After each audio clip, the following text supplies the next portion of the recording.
దక్షిణాది రాష్ట్రాలపై కేంద్రం చిన్నచూపు చూస్తోందని ఏకతాటిపైకి వచ్చి రాజ్యాంగ హక్కులను కాపాడుకోవాలని సీఎం రేవంత్ రెడ్డి పిలుపునిచ్చారు. తెలంగాణను ప్రపంచంలో అత్యుత్తమంగా తీర్చిదిద్దుతామని చెప్పారు రేవంత్. స్థానిక సంస్థల ఎన్నికల్లో కాంగ్రెస్ ఘన విజయం సాధిస్తుందన్నారు మంత్రులు. కులగణనలో పాల్గొనని కేటీఆర్ కి రీసర్వే కోరే హక్కు లేదన్నారు మంత్రులు.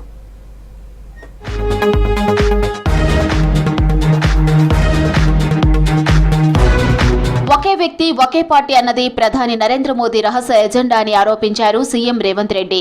కేంద్రం దక్షిణాది రాష్ట్రాలు, ముఖ్యంగా బీజేపీయేతర ప్రభుత్వాలపై వివక్ష చూపిస్తుందని విమర్శించారు. రాజ్యాంగం ప్రసాదించిన హక్కులను రక్షించుకునేందుకు దక్షిణాది రాష్ట్రాలు కలిసి కేంద్రంపై పోరాడాలని పిలుపునిచ్చారు. కేరళ రాజధాని తిరువనంతపురంలో మాతృభూమి ఇంటర్నేషనల్ ఫెస్టివల్ ఆఫ్ లెటర్స్ సదస్సులో పాల్గొన్నారు CM Revanth Reddy. Telangana rising vision 2050, దక్షిణాది రాష్ట్రాలు ఎందుకు కలిసి పనిచేయాలన్న అంశాలపై ప్రసంగించారు.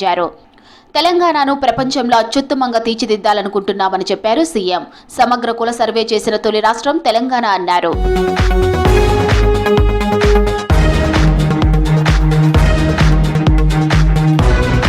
స్థానిక సంస్థల ఎన్నికలను కాంగ్రెస్ కార్యకర్తలు ఛాలెంజ్గా తీసుకోవాలన్నారు మంత్రి తుమ్మల నాగేశ్వరరావు. ఆర్థికంగా ఇబ్బందులున్న సీఎం రేవంత్ రెడ్డి సంక్షేమ పథకాలు అమలు చేస్తున్న విషయం ప్రజలకు చెప్పాలన్నారు. హైదరాబాద్ తరహాలో ఖమ్మం పట్టణానికి ఓఆర్ఆర్ నిర్మిస్తామని తెలిపారు. ఖమ్మంలో నియోజకవర్గ స్థాయి విస్తృత సమావేశంలో పాల్గొన్న తుమ్మల కష్టపడే వారికే పదవులు ఇస్తామని చెప్పారు. కష్టపడ్డటువంటి కార్యకర్తలకి పదవి యోగ్యం కలిగేటటువంటి ఎన్నికలు, ఆయా గ్రామాల్లో ఎక్స్పార్టీ చేసేటటువంటి దారుణాలను కూడా ఎదురొడ్డి పోలీస్ కేసులకి భయపడకుండా, లాఠీ దెబ్బలకి వెరవకుండా, జైళ్లకు కూడా పోయి వచ్చినటువంటి ఎంతోమంది కార్యకర్తల యొక్క కష్ట ఫలితం ఈ అధికారం. ఈ అధికారాన్ని సుస్థిరం చేసుకోవాలన్నా, ఈ అధికారాన్ని కార్యకర్తలకి పంచాలన్నా, కార్యకర్తలు కూడా అధికారాన్ని అనుభవించాలన్నా వాళ్ళ పడ్డ కష్టం ద్వారా దైవచింతనతోనే మానసిక ప్రశాంతత లభిస్తుందన్నారు మంత్రి జూపల్లి కృష్ణారావు. ప్రాచీన దేవాలయాలను కాపాడుకోవాలని చెప్పారు.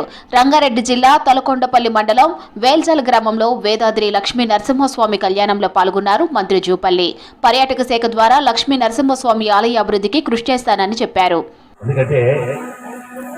ఈ సకల చరాచర జీవకోటిలో మానవ జన్మనే అత్యంత ఉత్కృష్టమైన జన్మ. ఎన్నో జీవులు ఉన్నాయి, జీవరాశులు ఉన్నాయి, ఎన్నో ఉన్నాయి. వాటికి కూడా ప్రాణం ఉంది, మనకు కూడా ప్రాణం ఉంది. కానీ మనకు మేధాశక్తి ఉంది, ఆలోచన శక్తి ఉంది. మానవ జన్మ జయశంకర్ భూపాలపల్లి జిల్లా కాళేశ్వర ఆలయంలో 3వ రోజు మహా కుంభాభిషేకం పూజలకు హాజరయ్యారు మంత్రులు కొండా సురేఖ, శ్రీధరబాబు, పొన్నం ప్రభాకర్. తుని పీఠాధిపతి సచ్చిదానంద సరస్వతి స్వామి ఆలయ రాజగోపురాలు, ఆలయాల సంప్రోక్షణ పూజలు నిర్వహించారు. కుంభాభిషేక మహోత్సవానికి హాజరైన రాష్ట్ర మంత్రులకు పూర్ణకుంభంతో స్వాగతం పలికారు ఆలయ అర్చకులు. కాళేశ్వరం ముక్తేశ్వర స్వామికి ప్రత్యేక పూజలు చేశారు మంత్రులు.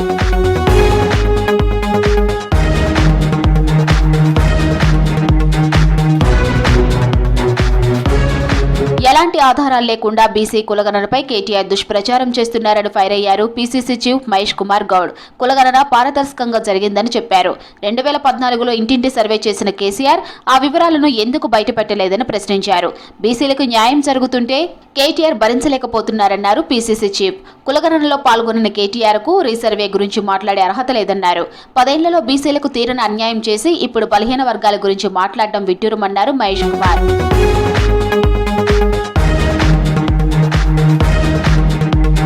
సమాజంలో ఇప్పుడు కుల వివక్ష లేదని, ఉన్నదంతా ఆర్థిక వివక్షేనన్నారు కాంగ్రెస్ నేత అద్దంకి దయాకర్.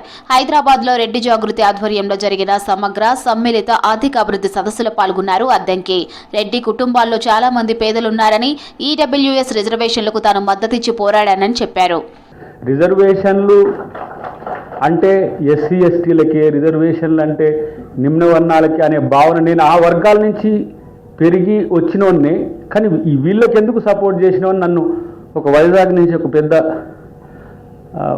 బ్రాహ్మిన్ ఫ్రెండే ఉంటాడు, ఆయన చెప్పిండు, నువ్వేంటి దయాకర్ ఇట్లా చేసినావని. ఫుట్పాత్ వ్యాపారులు జీవనోపాధికి ఆటంకం కలిగించేలా పోలీసు అధికారులు వ్యవహరించరాదన్నారు cantonment MLA Shri Ganesh. West Maredpally ప్రధాన రహదారిలో ఫుట్పాత్లపై వ్యాపారులు చేసేవారిని ట్రాఫిక్ అధికారులు ఇబ్బందులకు గురిచేస్తున్నారని తెలుసుకొని ఆ ప్రాంతంలో పర్యటించారు ఎమ్మెల్యే శ్రీ గణేష్.